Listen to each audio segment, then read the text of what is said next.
Hello दोस्तों, कैसे हैं आप। उम्मीद करती हूँ आप सभी बहुत अच्छे होंगे। चलिए जानते हैं अपनी आज की कहानी के बारे में। मैं और मेरे पति दीपक बच्चों के साथ रविवार की एक फुर्सत से भरी दोपहर में बातें कर रहे थे कि तभी मेरा 11 साल का बेटा बोला, पापा नेक्स्ट वीक से हमारे समर वेकेशन शुरू होने ही वाले हैं, तो इस बार हम वेकेशन में कहाँ घूमने जाएंगे। भैया हम गोवा चलें। मेरी 8 साल की बेटी ने गोवा का नाम लिया। तब दीपक बोले, वाह क्या जगह बताई है, क्यों सीमा चले गोवा।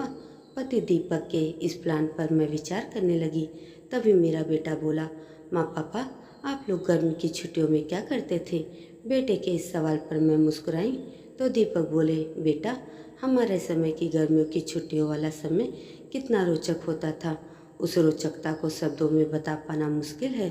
तभी मैं बोली, बच्चों तुमने कभी खुले आसमान में बेखौफ बेफिक्र उड़ते हुए परिंदे देखे हैं। बस उन आज़ाद परिंदों के जैसी थी मेरी गर्मियों की छुट्टियाँ, न किताबों का भार न ही पढ़ाई की चिंता। तभी दीपक अपने अनुभव साझा करते हुए बोले, लेकिन यह वह समय होता था जब मैं स्कूली कोर्स से भिन्न जीवन के बेहतरीन पाठ सीखता था।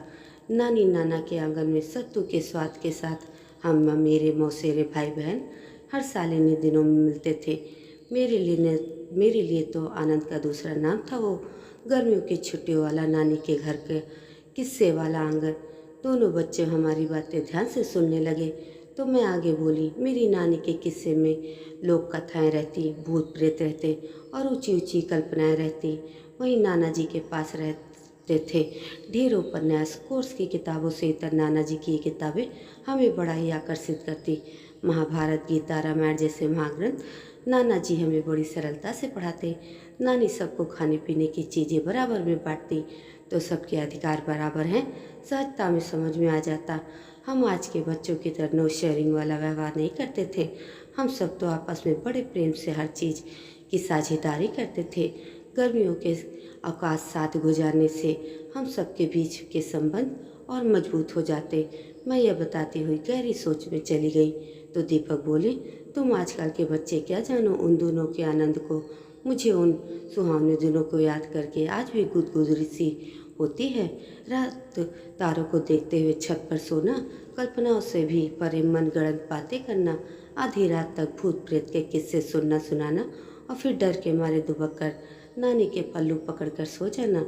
पौसम पाग घोड़ा दीवान शाही वजीर वजीर चोर सिपाही जैसे पर्ची वाले खेल न जाने कहाँ लुप्त हो गए वो खेल वो दिन। स्मृतियों के कोर्स में उन दोनों के इतने किस्से हैं कि कहते कहते शब्द कम पड़ जाएंगे। सच दीपक, हमारे समय के बच्चों का वो गर्मियों वाला समय भी कितना प्यारा होता था ना। हम आज के बच्चों की तरह किसी भी अजनबी शहर की सैर करने नहीं जाते थे। हमारे समय के बच्चों का गर्मियों की छुट्टियों का ज़्यादातर समय गुजरता था नानी के घर में। चलो आज तुम सबको मैं अपनी नानी के घर का एक मज़ेदार किस्सा बताती हूँ। एक दिन हम सारे बच्चे नानी के घर के आईने के सामने खड़े हुए थे। तभी मौसी की बेटी बोली, इस आईने में सब कुछ हूबहू क्यों नजर आता है। तो उसके सवाल पर मामा जी का बेटा बोला, अरे इस आईने के पीछे बिल्कुल हमारी दुनिया जैसी ही एक और दुनिया है। हम यहाँ जो भी करते हैं वे भी उसी समय वही करते हैं, इसलिए आईने में सब कुछ हूबहू दिखता है। हमारा बचपन उसकी बात सच मानकर आईने के पीछे की दुनिया खोजने चल पड़ा। नानी का आईना जिस दीवार पर लटका था उसके बिल्कुल पीछे एक गली थी। हम उसी गली में पूरी दोपहर दूसरी दुनिया खोजते रहे। बाद में जब नानी को यह बात पता चली तब वे हम सबकी कल्पना पर खूब हंसी। बस ऐसे ही प्यारे प्यारे किस्सों से भरे थे हमारे छुट्टियों के दिन। सच में आनंद का दूसरा नाम थे हमारे वो गर्मियों के छुट्टियों वाले दिन। वाह माँ, कितना मज़ा आता होगा ना आपको। पापा आप भी ऐसे ही अपनी भी नानी के घर का कोई किस्सा सुनाओ ना। बेटी ने दीपक से जिद की तो दीपक बोले, एक किस्सा हो तो सुनाओ। मेरी नानी के घर के तो और भी मज़ेदार और ढेर सारे किस्से हैं, पर बेटा पहले गोवा जाने के लिए टिकट तो कर लूँ, वरना सीट नहीं मिलेगी समझी। अपने पापा की इस बात पे दोनों बच्चे बोले, पापा क्यों न इस बार की गर्मियों की छुट्टियों में हम भी अपनी नानी के घर जाएं। बच्चों की इस बात पर दीपक ने उनकी तरफ प्यार से देखते हुए कहा, इससे बेहतर और क्या होगा। तुम लोगों को भी अपने बचपन की यादों में नानी के घर के किस्से जोड़ने चाहिए।